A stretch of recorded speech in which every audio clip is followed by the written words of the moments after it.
So a number of you in the room, I think, have been engaged in the public authorities research that we've done over the last year. We've been convening multiple times senior leaders workshops, host of discussion papers that have been revised and released formally at the event of yesterday and today.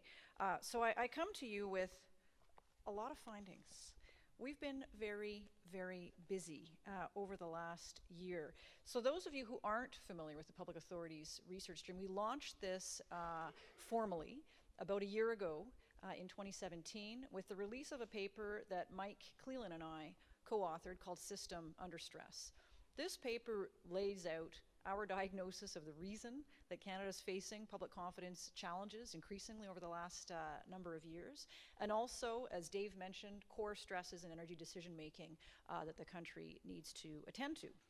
We then held, and Dave identified the three stresses that we identified in that paper. For each of those stresses, policy, regulatory relations, the role of local communities vis-a-vis broader provincial, national, and regional and provincial interests, and how to decide, so engagement, information, and capacity. We held senior leaders workshops on each of those stress points. There were going-in discussion papers authored by members of the Positive Energy Research Team for each of those workshops, which were then revised subsequent to the workshop, where leaders rolled up their sleeves for public release. So you've got, we didn't want to paper everybody over here at the event, but all of them are available, and I just want to draw them to your attention because a tremendous amount of work went into each of them. The first of which that was released actually at the end of December, Who Decides, which focuses in on the role of local communities vis-a-vis broader societal interests, co-authored by Dr. Stuart Fast, member of the Positive Energy Research Team, and then released here today and yesterday at the conference. Stephen mentioned the policy regulatory relationship. This is the policy regulatory nexus in Canada's energy decision-making system, authored by Dr. Stephen Bird, who you've just heard from.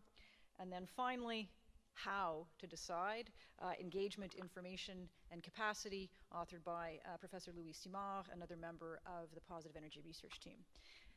Mike and I had the, I don't know if it's enviable or unenviable task, Mike, but we had the task of synthesizing all of this into a final report for the Public Authorities Research Stream, which we also utilize as an opportunity to really synthesize key findings coming forward from Positive Energy over the last 3 years. And this is the report that I believe all of you received when you walked in the door yesterday or today.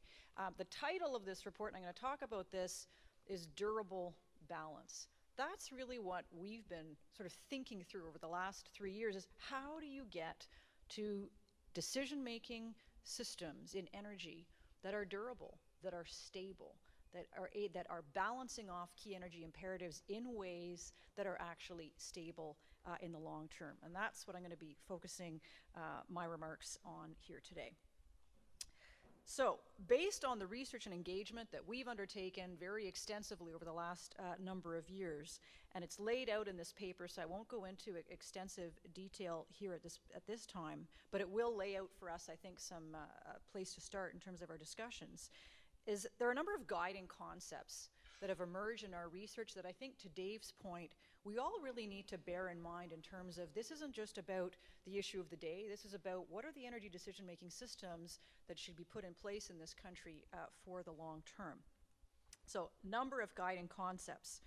First, energy decision-making is a system of multiple parts. Right? So there are policy parts to it, there are regulatory parts to it. I think I mentioned yesterday in my remarks that we've often talked about in Positive Energy, regulatory reform is a necessary but insufficient condition when it comes to public confidence in energy decision-making, that there are also policy gaps that need to be attended to. And that decision-making system operates in the context of a market-based, as was noted just in the last session, in a market-based system, but also in the context of physical energy systems that have their own imperatives and operating dynamics. Number two, energy systems embody multiple imperatives that often conflict and demand trade-offs and balance. This is where we're coming to with this concept of durable balance as opposed to polarization. Number three, and we heard this in Stephen's presentation, that a long-term energy vision for the country needs to be as clear as possible when it comes to how competing priorities will be balanced and bridged. It needs to have more details to it when it comes to looking at where Canada is going with its energy future and what are some of the key trade-offs that are involved there, and how will those be attended to. Number 4, energy decision-making needs to balance and bridge, where possible, municipal interests, Indigenous interests, broader regional, provincial, national interests, and do so in ways, again, that strike a balance that is durable in the long term. Number 5, and we've often said this at Positive Energy, the decision-making system isn't broken, but it does need to be modernized through what we call informed reform. Reforms that are taking into consideration not only intended consequences, but also unintended consequences, and, to Dave's point, that take the long view. And number 6, durable balance needs to be the touchstone for reform. So I'm going to unpack a little bit for you what we mean by informed reform and durable balance. So informed reform starts from a systems perspective. As I just mentioned, it looks at not only intended consequences, but also competing energy priorities, chiefly in the areas of economic, environmental, and security imperatives. And durable in the sense of stable in the long term and supported by 4 key publics. And this is something that we've really brought forward in this report, is that public confidence, yes, it's about citizens who demand engagement, involvement, transparency, representation. It's about citizens also as consumers who demand safe, affordable, and reliable energy. But it's also about investors as key publics as well, who require adequate stability, timeliness, and predictability in decision processes, if not necessarily outcomes. And finally, we've also added to this list governments, because governments need to stand behind reforms.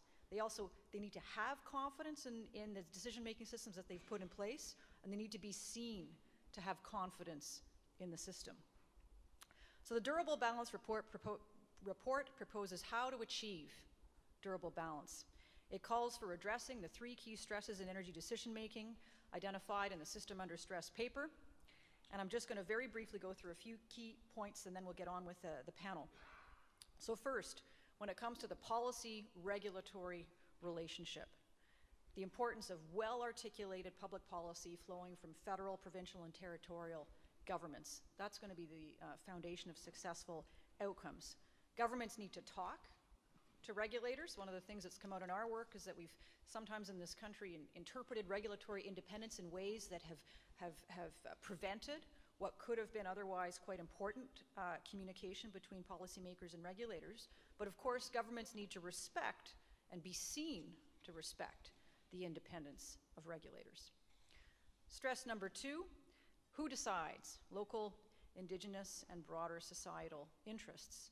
As we just heard, we need, Canadians are really interested in greater capacity and engagement and involvement for local and Indigenous communities when it comes to energy decision-making. We heard last night from Chief Karina Lewin the importance of capacity, but we've also heard the importance of federal, provincial, and territorial governments as the ultimate decision makers. Number 3, how to decide, information, capacity, and engagement. That engagement of citizens will only continue to grow as an essential foundation of durable decisions. That information, credible, independent, accessible information is going to lie at the heart of all reforms. And of course, capacity is going to be critical to be developed, not only for citizens, but as well for governments. So ultimately, and this is where I'll end, durable balance seeks stability, predictability, clarity, and support of the energy decision-making system. It requires governments to establish and stand behind trade-offs, not only for various energy imperatives, but also for their level of involvement in direct project decision-making. This is obviously not easy.